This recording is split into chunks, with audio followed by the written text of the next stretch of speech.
샬롬, 오늘도 말씀으로 시작하는 여러분들에게 하나님의 은혜와 평강이 충만하시기를 간절히 축복합니다. 오늘 말씀은 원래 다윗의 모사, 책사였던 아히도벨, 이제는 압살롬 편이 됐죠.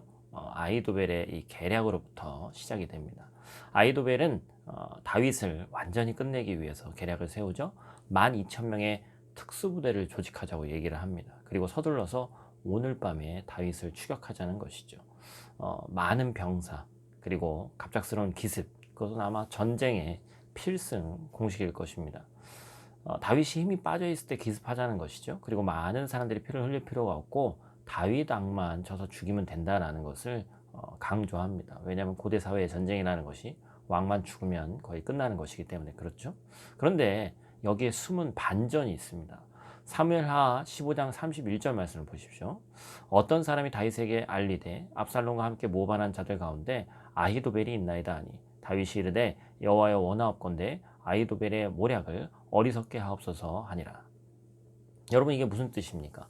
아히도벨의 완벽해 보이는 전략이 채택되지 않은 데는 다윗의 기도가 있었다는 것이죠. 다윗은 아히도벨을 모사로 옆에 두고 있었기 때문에 너무나도 잘 알고 있었습니다. 그의 뛰어난 지략을 잘 알고 있는 것이죠. 이것이 사람의 힘으로 될 수 있는 일이 아니라는 것을 알고 있었습니다. 그는 하나님께 기도할 수 있는 사람이었죠. 다윗은 전략을 짜기보다는 기도의 힘을 믿었습니다. 여러분, 우리 눈에 보이는 사람의 정치가, 사람이 하는 일이 현실을 압도할 때가 많이 있습니다. 그러나 현실에 매몰되기보다는 우리는 기도의 사람이기 때문에 먼저 기도해야 되는 줄 믿습니다. 모든 수단을 강구한 다음에 기도하는 것이 아니라 하나님의 사람으로서 기도를 첫 번째 자리에 놓는, 다윗처럼 아히도벨의 모략을 어리석게 하옵소서라고 모든 상황 가운데 기도하는 저와 여러분들 되시기를 축복합니다.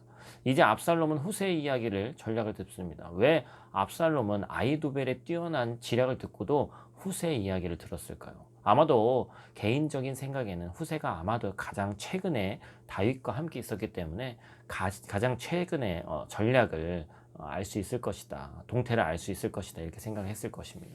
후세는 압살롬에게 아버지 다윗 왕과 그를 따르는 무리들이 만만치 않다고 산전수전 공중전 다 겪은 용맹한 용사라고 이야기를 하죠.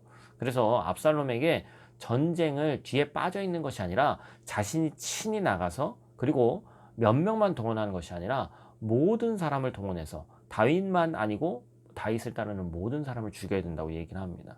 무슨 얘기입니까? 압살롬의 허영심, 그리고 아버지를 향한 증오를 건드리는 거죠. 여러분, 이 모든 가정 가운데 우리가 반드시 기억해야 될 것은 무엇입니까? 14절 말씀이죠. 오늘 말씀 제가 읽어드릴게요.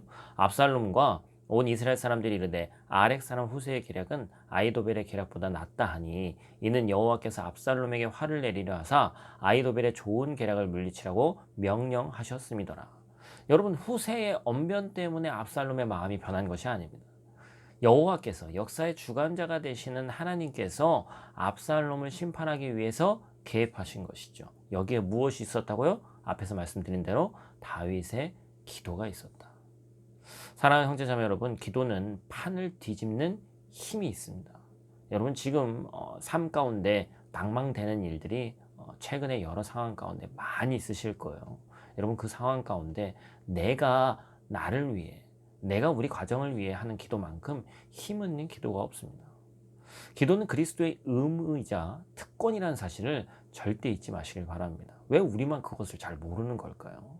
오늘 하루 우리의 기도를 일하시는 하나님을 반드시 기억하길 축원합니다. 그리고 기도합시다. 우리 기도를 통해서 하나님이 영광 받으시고 하나님이 우리의 일에 직접적으로 개입해 주실 줄 믿습니다. 함께 기도하겠습니다.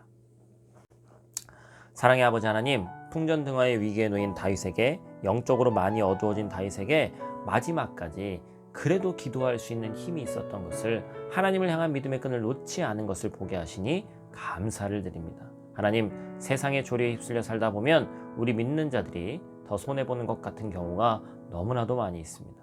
그러나 기도를 일하시는 하나님의 통치가 그 무엇보다 높은 줄 믿사오니 우리가 더욱 하나님의 뜻을 구하며 오늘 하루 승리하는 믿음의 사람들 될 수 있도록 함께하여 주시옵소서. 우리 삶 가운데 살아 역사하시는 예수님 귀하신 이름으로 기도드립니다. 아멘.